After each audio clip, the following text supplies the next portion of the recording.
to Sister Flicks TV. Today we're going to be discussing the topic mental health surrounding the pandemic. As you may or may not be aware, there are many forms of mental illnesses such as anxiety, eating disorders, personality disorders, schizophrenia, post-traumatic distress, and most commonly depression.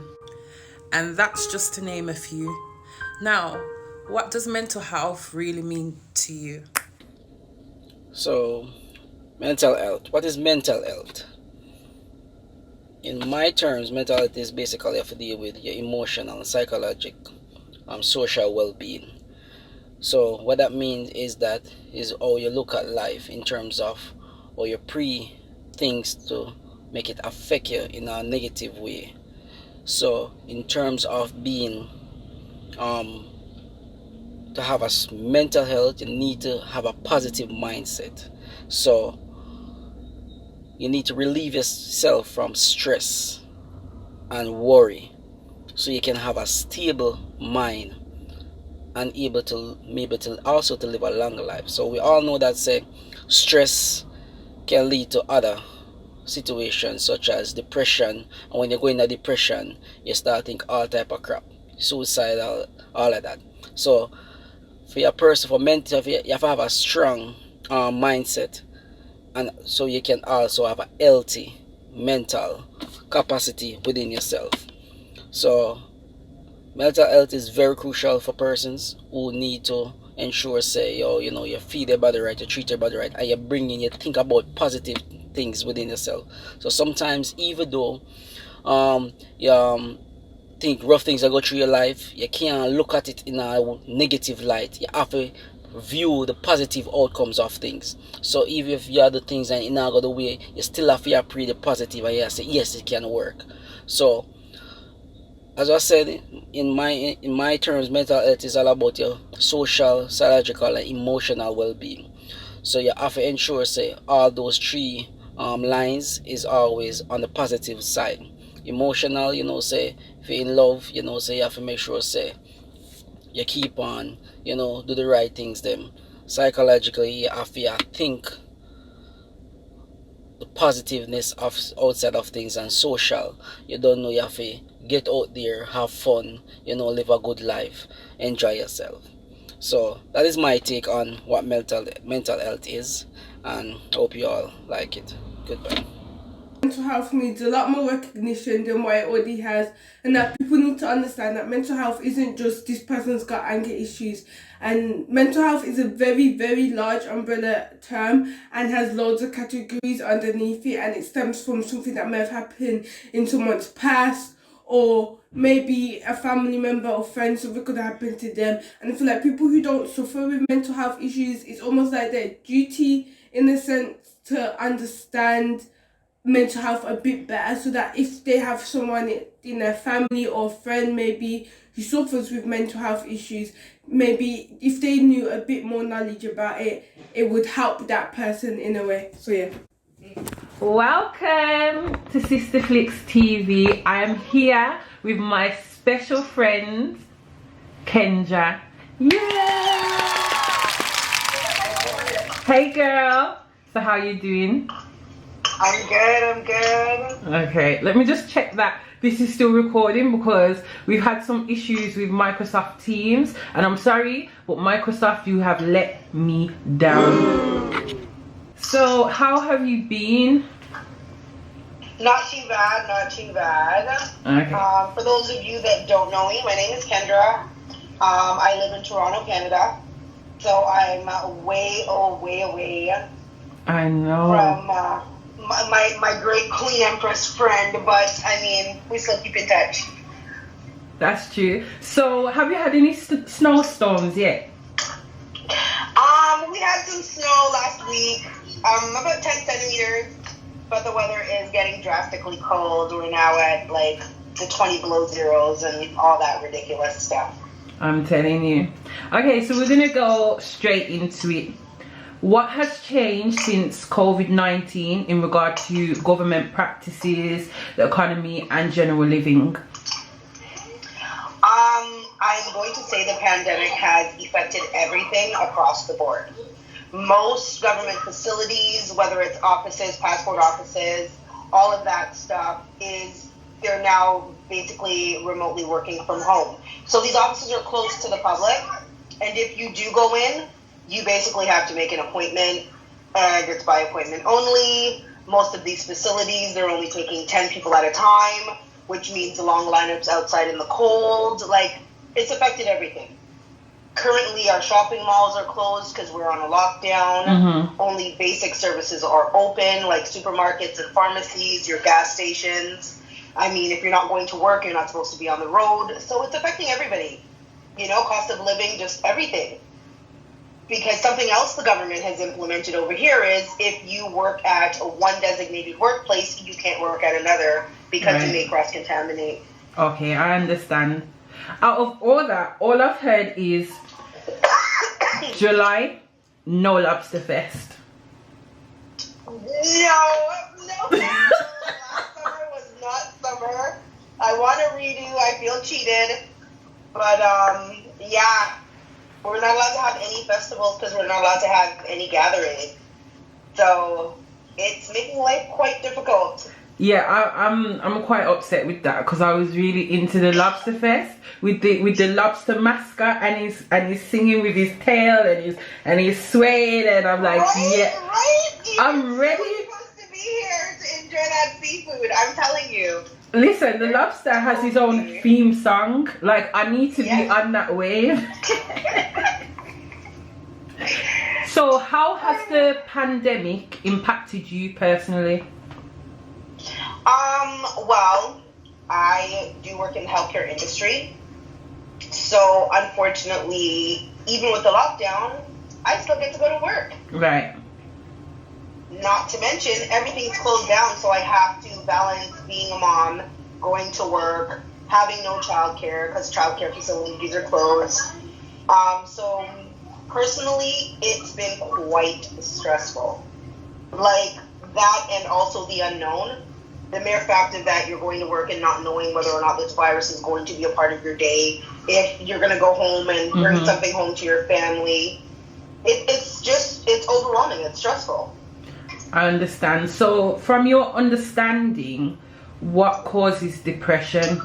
And do you think through this whole pandemic, do you feel like you've maybe been through any form of depression? I would say so, 100%. And I mean, there should be no shame in admitting to it. I think majority of people are going through it, but feel like they're scared to open up and just say it. But I mean, we're all not living normal lives. Like, the new norm is not normal. Not being able to be around people that are supportive. You know what I mean? Your support system, your friends. There's no socialization. They've kind of secluded everybody to themselves. And some people don't do well alone. Do you know what I mean? It's depressing that all you can do is go to work and come home and pay bills. Like, there's nothing. So do you think your political leaders have done everything to soften the impact of the virus? No. Okay, so there's no... I strongly believe they're not. They put us on lockdown, and some of our leaders on this side of the world went on vacation. Yeah, that was just happening. Just to tell you how serious. Yeah, that's been happening. I'm just like, seriously, guys, like, lead by example, at least. Well, exactly, because how do you expect us to follow suit if you're just, walking without masks? You go into your country houses and whatever. Yeah. Not every one of us has that luxury, but honey, let me tell you, if I see them outside, I'm gonna be outside. Right? Trust me on that. So this question, it kind of, it's like you don't really want to talk about it, but you have to talk about it. Why do you think men in particular don't like to talk about the topic of mental health, or even acknowledge when or if they even have a problem? I'm gonna say, for most men, they feel like it's demasculating. They feel like they're opening up. And most men are very, I'm strong, I'm man, hear me roar, right? They don't want to admit that they do have a vulnerable side or a soft side. And mental health with men, it goes very unrecognized because they fail to admit that there's something wrong. And it's not that there's something wrong or that you're weak. It's just we are human beings and we're flawed. Wow, exactly. Nobody's perfect. But most men are not going to admit to it because they have to keep up the persona of the alpha male. So I have a question from one of my friends. How is the best way to cope with the pandemic when you feel like you're going crazy? You know what? I'm going to be honest. I find that you have to have a happy place at home. So whether that's turning your music up loud, whether that's having a glass of wine and finding that great show, whether it's calling that friend on the phone and just going over your day, you need to find that happy place where you can escape from what's going on around you. Because realistically, none of us can control this pandemic or the effects it's having on the economy, on what's going on around us, on anything on a whole. We just have to go through the motions. And if you don't have that small escape or that happy place, most definitely you're going to feel like you're losing it. That's true. Well, maybe this question might be one that is reflective of yourself. I've had another question from one of my other friends, Nadine, and she has had a baby during the pandemic. Now, postpartum is a form of depression, which is mental health. You see, mental health is a big umbrella. And her question is, what are new mums doing to keep themselves sane throughout the pandemic or active? Now, you have beautiful children, so I feel like you can answer this. I can't answer this. I have kids and grandkids, so I totally get it. Trying to find things to do with them with so many restrictions is quite challenging, but that's mommies where we got to get online and just find indoor activities, find things you can do indoor. I mean, take the baby for a walk, come back in. At that young age, they're doing so much. There's so much to breathe in.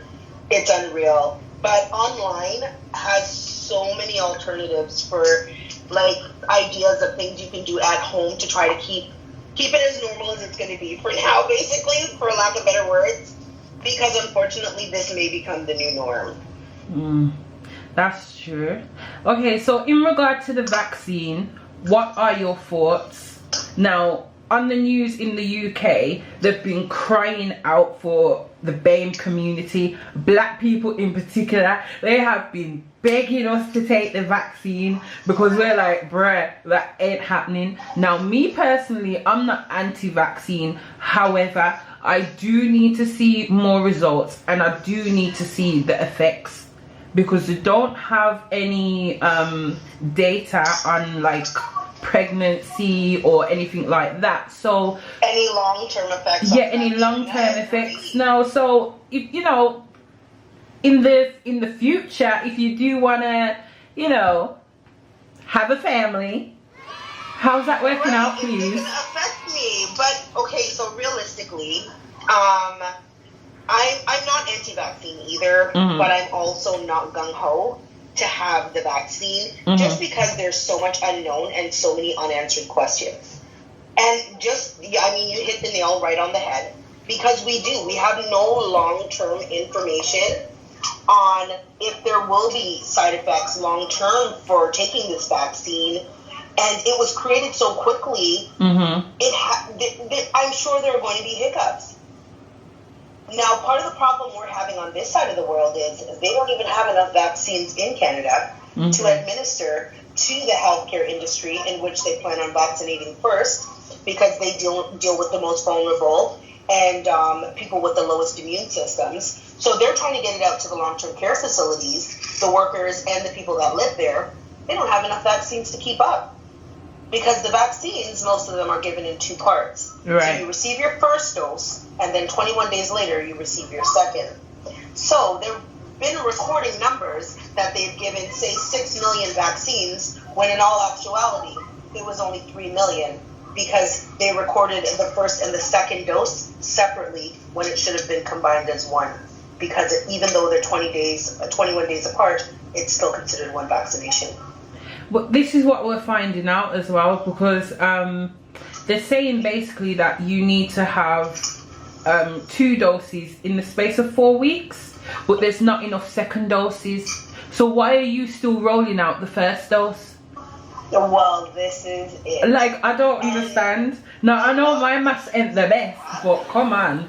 But also a lot of issues they're having is, let's be realistic, the new strain, don't forget, COVID keeps evolving. So there's a whole bunch of new strains, and the vaccines do not cover these strains. So why are you still administrating the vaccine? Well, what they're saying is the vaccine protects you up to 95%, some number like that.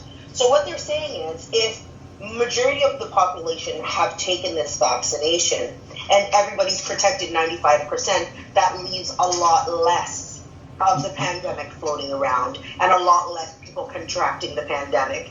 Even though I have a feeling masks and face shields will be the new norm. Yeah. But if that's the case then, and they don't actually have enough vaccine shots, theoretically I could be taking up to 10 shots. Yeah. Unfortunately. Yeah, they need to get their act together before they approach me. Because I know what I'm like, you see. Well. And that's going to be a part of the major issues they have, is that they've convinced everybody that this vaccine is the way to go. But the real problem is it's supply and demand. So if you can't supply it, you can't demand people to take it. Well, exactly. So it's going to be quite interesting, I think. We still have a lot to learn regarding this whole pandemic situation. Unfortunately, a lot of what's going on, I think, will be the new norm, which I'm not happy about. Airport closures, I'm not happy about not being able to vacation or be around friends and family. So it's quite the traumatic. And being in the healthcare field, I mean, I'm seeing it from both ends.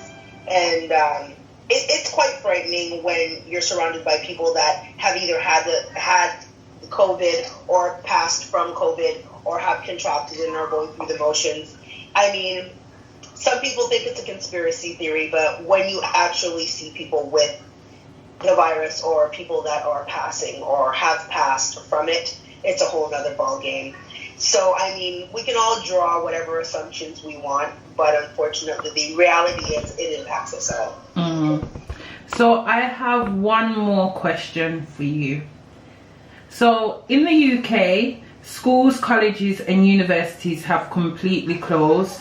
We now rely on Microsoft Teams and Zoom to deliver online classes and lectures. Is this the same procedure in Canada? And how are you coping with the kids being at home full time?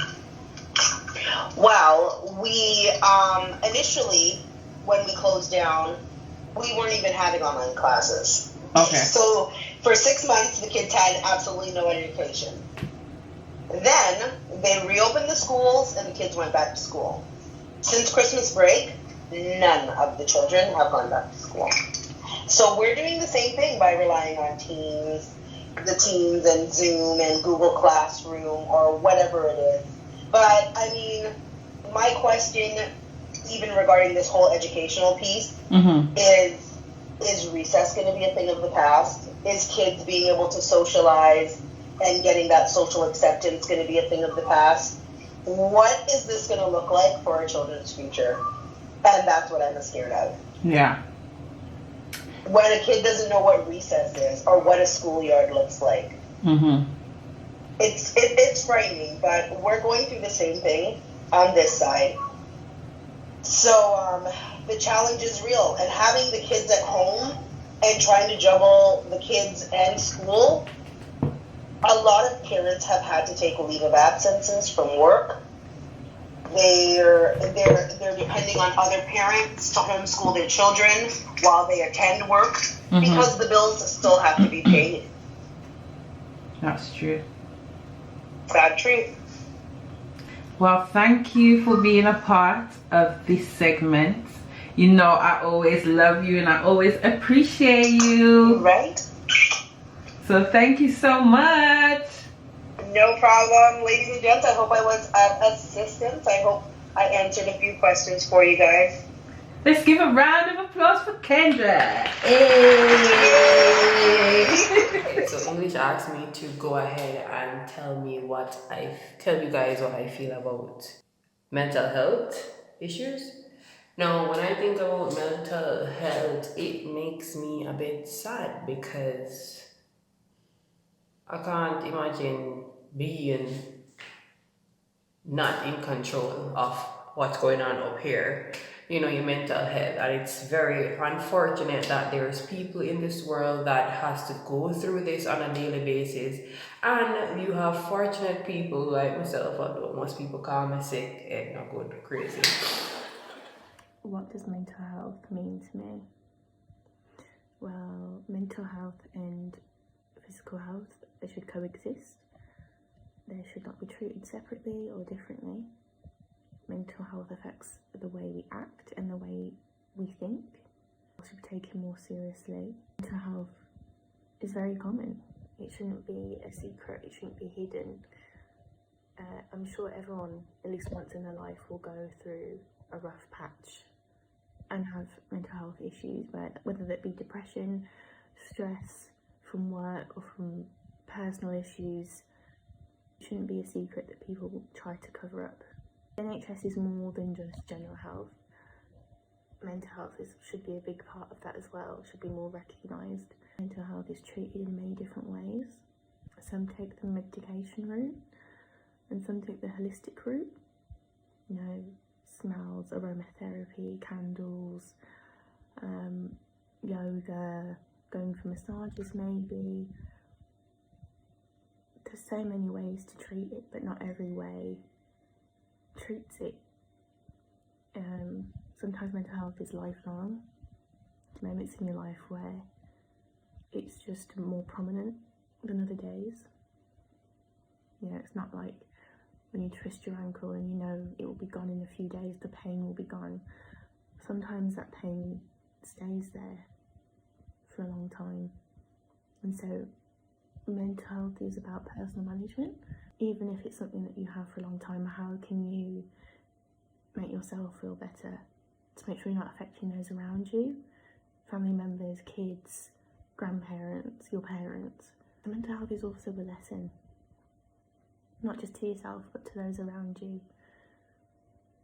It's an experience, but it's life. And it's common and it's something that shouldn't be swept under the rug. You should talk about your family with it. You shouldn't be afraid to speak up. That's what I think. Hi guys, just want to talk to you a bit about what mental health means to me. So I think there's two ways you can look at it. So you've got good mental health and you've got bad mental health. And I think there's things that would contribute to good mental health. And that's, sort of having a support system around you, whether this comes from your friends, your family, things that you hold dear, your pets or animals or anything like that. And there's also bad mental health, and I think these, bad mental health happens as a result of not having, that support system in place, that person that you can talk to, and offload. Because I think, unfortunately, one certainty of life is that, life is going to throw shit at you, whether you like it or not. But I think having good mental health is having, the sort of tools, the support to deal with this and to, meet it head on and plow through it and, hopefully use it as something that, you can learn from and to, make the same situation, if it ever was to happen in the future, to make that situation a little bit more easier to deal with because you're equipped with the knowledge, and the insight, from going through something like this before. That's my thoughts on mental health, so thank you. Hey guys. What's up? I'm Damien Little D Morgan. And I'm Sasha Morgan. And today we're here to discuss what mental health means to us. Right. What mental health means to us, it includes psychological, emotional, and social well-being. I think it involves all aspects of our life, them three major things, and it can have an effect on what you've gone through in the past, also affect what you're going through presently, and how it can affect your future. So I think all them three things makes up mental health, whether it's good or bad. And I think with that in mind, we have to focus on how important mental health is to others, and to spot what mental health is in others, and to see the signs, to see what help we can give to each other, especially through these times. And just to second that, I think speaking out more to others, just to express yourself, to be heard, to be listened to, I think means a lot, just as much. And that impact can be a positive outcome. So speaking out more, speaking up more, and communicating with others. Right, big yourself up, Champers. Big AKA up, Champers. Love you long time. Salute. Peace and love, girl.